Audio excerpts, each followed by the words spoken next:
देशला दिलेली आहे।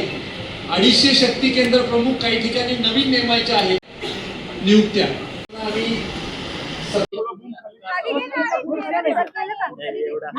लोकशाही हे सगळे खाली खाली सर, आज बैठक बोलवली पक्ष विभागाची, काय नेमकी बैठक आहे आणि कशासाठी बोलवली?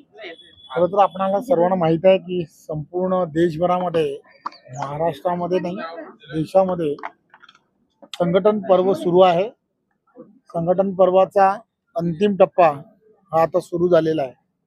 त्यामुळे आमच्याकडच्या असणाऱ्या सगळ्या मंडळांच्या रचना, त्यांचे पदाधिकारी नेमणुका आणि त्यानंतर जिल्हास्तरीय नेमणुका हा सर्वच्या सर्व पिरियड टाइम बाउंड पिरियडमध्ये करावे अशा सूचना या सर्व पदाधिकाऱ्यांना देणं अपेक्षित आहे।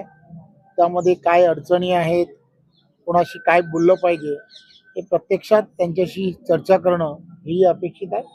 त्यामुळे आज त्या सर्व मंडल अध्यक्ष जे आहेत त्या पश्चिम महाराष्ट्रामधले असणारे सर्व मंडल अध्यक्ष आणि जिल्हा अध्यक्ष या लोकांशी सगळ्यांशी चर्चा करून त्यांना 30 तारखेपर्यंत या सगळ्या रचना पूर्ण करण्याच्या संदर्भात त्यांना सांगायचं आहे आणि म्हणून ही बैठक आहे। स्थानिक स्वराज्य संस्था निवडणुकीची तयारी नाही, ही संघटनात्मक असणारी बैठक आहे।